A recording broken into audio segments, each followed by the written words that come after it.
Have you ever wondered why monks appear so calm, no matter what chaos surrounds them? In a world overflowing with triggers, traffic jams, annoying coworkers, daily stress, most of us find it incredibly challenging not to lose our temper from time to time.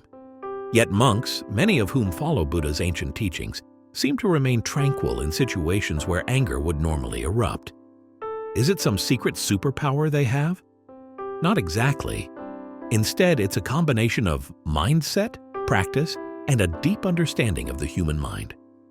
Today, we'll explore why monks rarely get angry, how Buddha's wisdom shapes their reactions, and most importantly, how you can adopt these principles to bring more peace and resilience into your own life. Why this story matters today. We live in a world that often celebrates the pursuit of happiness, wealth, and success, yet so many still feel unfulfilled or lost. Buddha's life is a reminder that no matter how much we gain, we cannot escape the inherent suffering of life. Born in royal comfort, he had everything most could ever wish for, yet he was deeply unsettled by the suffering he saw in the world. Over 2,500 years ago, Buddha embarked on a spiritual journey to answer life's biggest question: why is there suffering and how can we end it? His teachings, focused on mindfulness, compassion, and the deep understanding of our minds, are as relevant now as they were back then. Buddha's search for meaning offers a timeless guide for overcoming suffering in our own lives, showing us that peace, joy, and enlightenment are within reach, not through external possessions, but through inner transformation. The misconception about monks and anger. There's a common belief that monks never feel angry, as if they've magically erased that emotion from their repertoire. The reality is far more nuanced. Monks are human beings, and like everyone else, they can experience the beginnings of anger, perhaps a surge of frustration or a moment of irritation. The difference is in how they handle it. Buddha's teachings emphasize that emotions, including anger, are natural occurrences. What truly matters is our response. For many of us, an insult or inconvenience immediately sets off a chain reaction of blame, resentment, or bitterness. A monk, however, has trained to observe the early signs of anger and gently redirect the mind before it explodes into rage. They understand that anger arises, but it doesn't have to dominate. This training doesn't turn them into emotionless robots. Rather, it refines their awareness and self-control. By recognizing the temporary nature of all feelings, monks cultivate a mindset that sees anger as a passing cloud, not a fixed storm. They don't waste energy fighting anger. They simply let it come and go, maintaining a calm center. This skill can be developed by anyone willing to practice, challenging the notion that monks are different or special. They've just discovered a more skillful way to process a universal emotion. How Buddha viewed anger. Buddha taught that all emotions, anger included, arise from our tendency to cling to expectations and illusions. We want the world to behave according to our preferences, and when reality disagrees, anger sparks into life. Buddha's insight was that this clinging doesn't just make us upset, it also blinds us to truth. Anger clouds judgment, spurring rash decisions that often lead to regret. In the Buddhist texts, anger is sometimes compared to grasping a hot coal with the intent of throwing it at someone else. You're the one who gets burned first. Each time you let anger fester, you damage your own peace of mind. Buddha believed that if you wish to end your own suffering and cultivate compassion for others, you must address the root causes of anger: ignorance of impermanence, attachment to how things should be, and the illusion that external events can fully dictate your state of mind. Monks internalize these teachings through meditation, self-reflection, and daily mindfulness exercises. They continually examine the nature of their thoughts and emotions, recognizing anger's fleetingness and learning not to feed it. The goal isn't denial of anger, but a clear, balanced perspective that prevents anger from taking root. By embracing this view, you too can see anger as a self-inflicted wound, one you can choose to avoid by adjusting how you perceive the world. The role of mindfulness. Mindfulness is at the heart of Buddhism. and it's a key reason why monks rarely succumb to anger. In simple terms, mindfulness is paying full attention to the present moment. This means observing your body, emotions, and environment without rushing to label or judge them. When you practice mindfulness, you become more attuned to the signals that precede anger: muscle tension, quickened heartbeat, or certain anxious thoughts. Monks don't wait until they're deep into a rage to respond. They catch anger early, like noticing smoke before a fire breaks out. By catching it at this stage, they can gently shift their focus, maybe taking a few deep breaths or recalling a compassionate thought. This break in the pattern stops anger from escalating. One mindfulness exercise used in monasteries is to periodically pause throughout the day, scanning the mind and body for tension.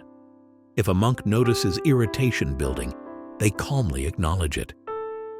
"I feel frustration right now." Then let it dissipate. Imagine having that level of self-awareness in your daily life, knowing the moment you start to get angry and having a clear strategy to cool it down. This approach doesn't vanish everyday challenges, but helps you respond skillfully, preserving your peace of mind. And the best part? Mindfulness is a skill anyone can learn with consistent practice, training the mind toward compassion. Buddha taught that compassion is a powerful antidote to anger. Instead of seeing someone who offends or frustrates you as an enemy, monks learn to view them as a being caught in their own struggles and pain. This doesn't mean you excuse harmful behavior, but you recognize that most negativity arises from confusion or suffering. One popular monastic practice is called metta, or loving-kindness meditation. During metta, a monk brings to mind different people, including those they might conflict with, and silently wishes them well. May you be happy. May you be free from suffering. This practice gradually shifts the default mental response from one of defensiveness or aggression to one of empathy and understanding. Imagine transforming your immediate reaction to a hurtful comment from anger into, "They must be in pain or uncertainty to speak that way." Over time, this compassionate outlook makes it harder for anger to take root. Instead of fueling the flames of hostility, you become curious about the other person's perspective. You might still need to set boundaries or address the issue, but you do so from a calm, empathetic space. By training the mind toward compassion, monks reduce the triggers that lead to anger, cultivating a gentler approach to human interactions. Non-attachment and impermanence. Buddhism teaches that everything is in constant flux: situations, relationships, and even our emotions. This concept, known as impermanence, is crucial in understanding why monks rarely get stuck in anger. They see that no condition lasts forever. Every moment is an opportunity for change. Holding grudges or clinging to expectations is futile because the world will keep shifting regardless of our desires. Monks also practice non-attachment, which means not tying their emotional well-being to how things should be. Instead of resisting change or grasping for control, they adapt. If someone criticizes them, they don't automatically perceive it as a threat to their identity. By recognizing that nothing is permanent, they find it easier to let go of negative emotions like anger. The moment you realize a hurtful remark is just words that will fade, like a wave in the ocean, holding on to anger starts to feel unnecessary. This doesn't imply passivity. Non-attachment isn't about giving up on goals or accepting injustice. It's about releasing the emotional chains that keep anger alive. By letting go of the need for people and situations to behave according to a rigid script, monks free themselves from the trap of constant disappointment and rage, stepping into a more flexible, peaceful mindset. Practical exercises to cool anger. Even if you don't live in a monastery, you can apply some of the same tools monks use to manage anger. When you feel anger rising, start by taking 3 slow, deep breaths, concentrating on the inhale and exhale to give your mind a moment to reset. Then silently note, "I'm experiencing anger right now." By naming the emotion, you shine a light on it, making it less likely to overwhelm you. Gently question your anger. What expectation or need of mine is being threatened? Often, this reveals that the real issue lies within your own inner state rather than the external trigger. Next, try metta meditation by spending a few minutes each day sending warm wishes to yourself, your loved ones, and even those who irritate you. As you cultivate goodwill, anger gradually loses its hold. Also, remind yourself of impermanence by saying, "This moment is passing. This situation will change." Acknowledging that nothing is permanent helps loosen anger's grip on your mind. Try incorporating at least one of these techniques into your daily life.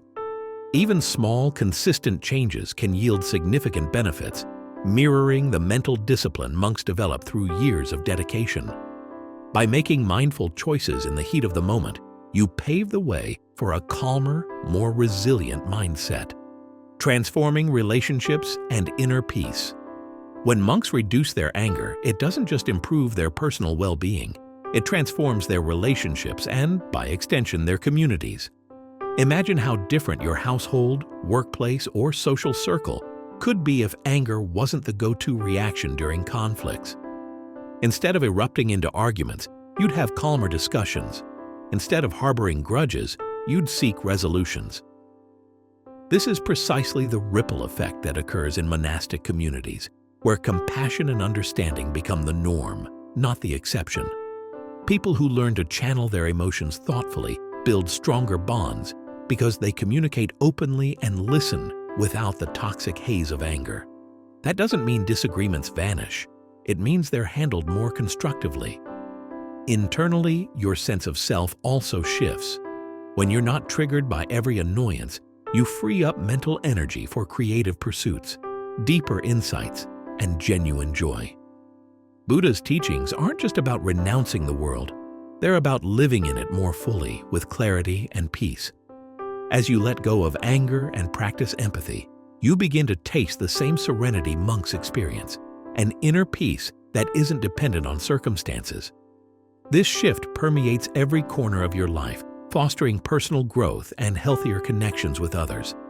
Monks don't have a secret formula for never getting angry. They've simply devoted time and effort to understanding the mind, practicing compassion, and letting go of what fuels rage. In embracing Buddha's insights, they recognize that anger is a choice, a habit that can be unlearned through mindfulness, compassion, and acceptance.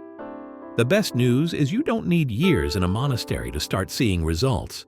By adopting these same principles, you can gradually disarm anger before it takes control. Which of these methods resonates with you the most? Let me know in the comments, and if this message resonated, consider subscribing for more deep dives into Buddha's wisdom. May your journey be peaceful and free from the storms of anger.